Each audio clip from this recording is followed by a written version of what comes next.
A few years ago, I decided to get away from the difficulties and chaos of life. The intense work schedule, endless phone calls, and the monotony of city life were wearing me out mentally.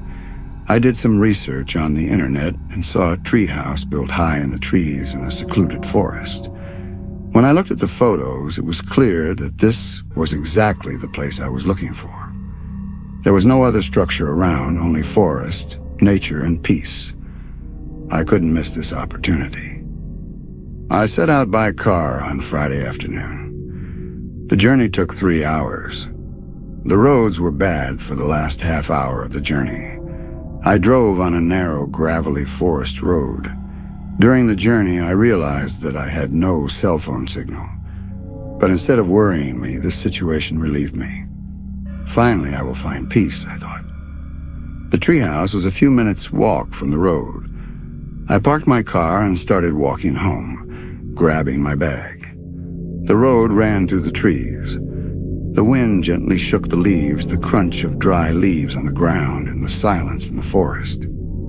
I was away from everything. This kind of solitude was something I had been dreaming of for a long time. When I arrived home, the first feeling I experienced was admiration. I had literally fallen in love with the treehouse. I said to myself, I wish I could live here for the rest of my life. The house was skillfully built on the trunk of a thick and old tree. The house, which was accessed by wooden stairs, had a large balcony, an old-style door, and an architecture that fit in with the environment. When I entered, a warm atmosphere, although old in places, welcomed me. There were a few lamps, a fireplace, a small table, and a comfortable bedroom. Also, the shelves were full of books. Reading a book in the forest and drinking a hot cup of coffee was enough for me. I went out to the balcony to watch the sunset. The sun was about to set, the sky merging with the forest. The silence surrounding me filled me with a strange peace. It is very difficult to describe it. But as it got darker, this silence started to create more anxiety than peace. There was something disturbing me in the depths of the forest. Maybe it was because I had been living in the city with people for a long time. But the insect and bird sounds I was used to at night had almost completely disappeared. Normally, nature would not be this quiet at night, would it? After a while, I heard a slight creaking sound outside. At first, I ignored it. I thought it was probably an animal. However, the sound started to repeat itself every few minutes. I got up and looked out the window, but I couldn't see anything in the dark. It was 10 o'clock at night. As the hour passed, my anxiety started to increase. I tried to read my book, but I couldn't concentrate. I guess being alone in the forest made me paranoid. The creaking sounds coming from outside became more pronounced. At one point, I realized that the sound was right below the house. I took a deep breath, looked out the window, and still couldn't see anything. "You're scaring yourself," I muttered. Such thoughts usually take over when you're alone. Trying to calm myself, I went into the kitchen and got a glass of water. But then I was startled by another sound coming from outside, the creaking of a staircase. My heart started to beat rapidly. I quickly turned off the lights and looked down the window silently. What I encountered terrified me. There was a silhouette standing right next to the stairs. It looked like a human. Its back was turned to me, and it was completely motionless. It was wearing black clothes. Its face was not clearly visible in the dark. I didn't know what to do out of fear. I quickly grabbed my phone, but when I remembered that there was no signal in this area, I panicked. After standing still for a while, the silhouette started walking slowly towards the forest and disappeared into the trees. Instead of feeling relieved, I got even more nervous. I locked the door and checked everywhere in the room. There was no one. But that didn't mean I was alone, did it? Because somewhere outside, that silhouette was still there. As the night progressed, the sounds got louder. This time I heard footsteps coming up the stairs. scratching sounds approaching the door. Whoever was outside had to be human because the sounds were coming in a regular pattern. It couldn't be an animal making those sounds. "What do you want?" I shouted. The sound stopped suddenly. But a few minutes later, something even more frightening happened.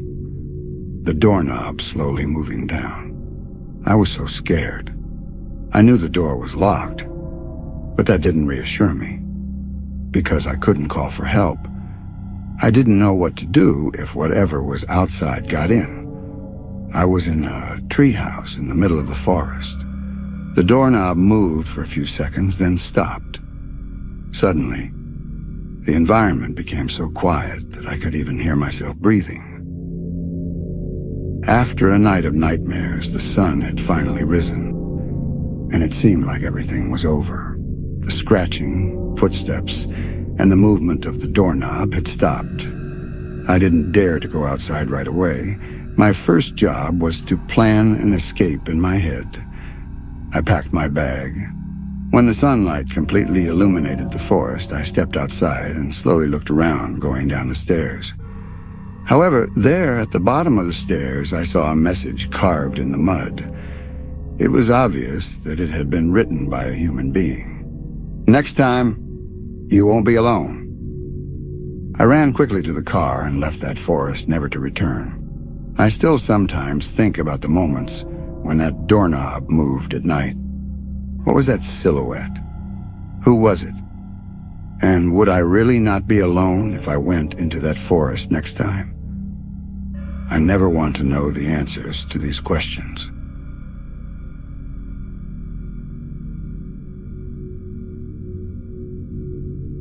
Last summer, my girlfriend Marie and I decided to have a peaceful holiday away from the city. We both wanted to get rid of the stress of the last few months. The place we were looking for had to be both surrounded by nature and also isolated and quiet.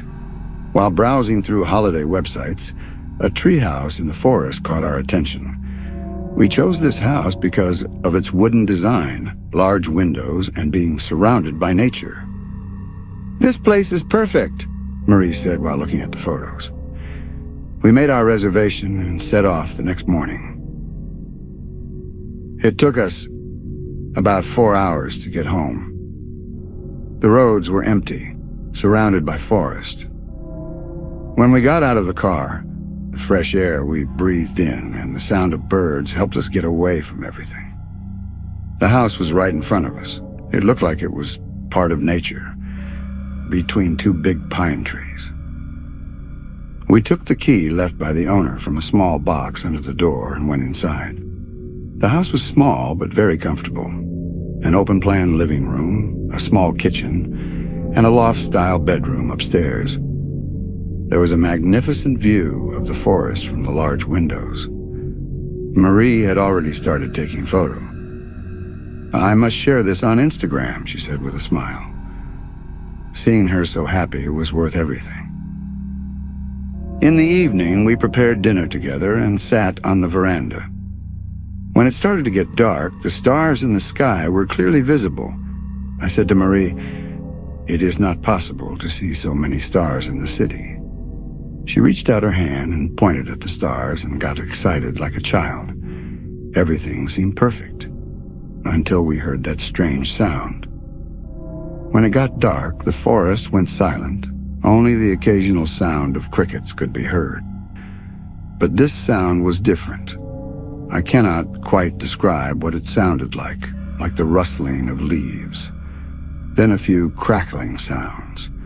At first we thought the sound we heard was from the wind. Marie didn't really care about this. "There must be deer around here," she said.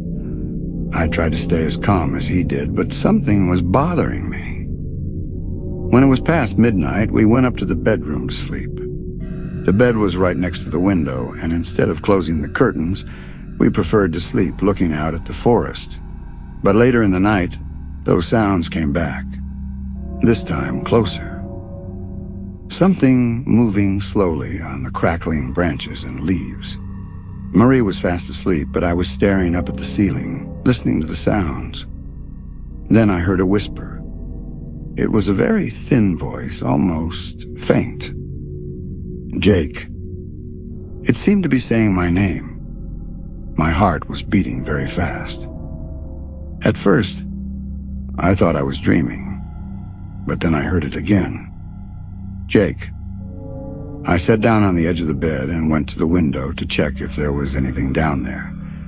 The forest was completely dark. I couldn't see anything until my eyes adjusted to the darkness. But then, I noticed movement in the trees. A shadow. "Marie? Wake up," I whispered. And when she didn't wake up, I shook her shoulder lightly. Marie was in a daze. She rubbed her eyes and sat up. She asked worriedly, "What happened?" "There's someone outside," I said. We looked out the window together, but couldn't see anything. "Maybe it's an animal," said Marie. She seemed very calm. But at that moment, a tapping sound coming from the porch scared us both. Maybe it will sound too cliché to you. Marie took out her phone to call the police, but there was no signal. I checked my phone too, same result. It seemed like the power had gone out because the lights were not working either. We only had a small flashlight to see around the house. We decided to go downstairs with the flashlight on. We carefully went down the stairs and stood next to the door leading to the porch.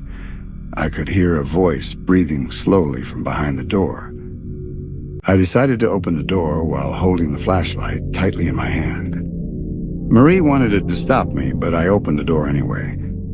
I slowly opened the door and shined the flashlight outside. There was nothing. It was very quiet. I closed and locked the door and convinced Marie to go upstairs. "Let's wait for morning," she said.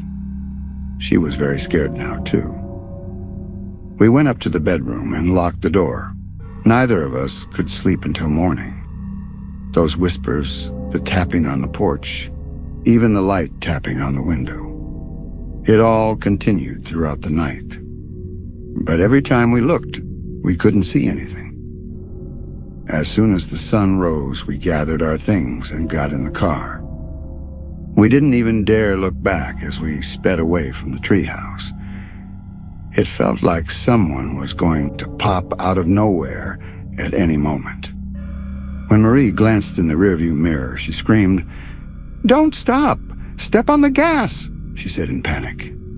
I looked, and I saw a figure at the edge of the forest, tall, thin, with an indistinguishable face. It stood still. We didn't tell anyone about this incident after we got home.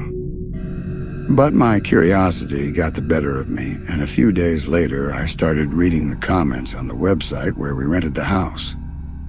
It looked like no one had rented it in the last year. I even noticed that the house had been removed from the list.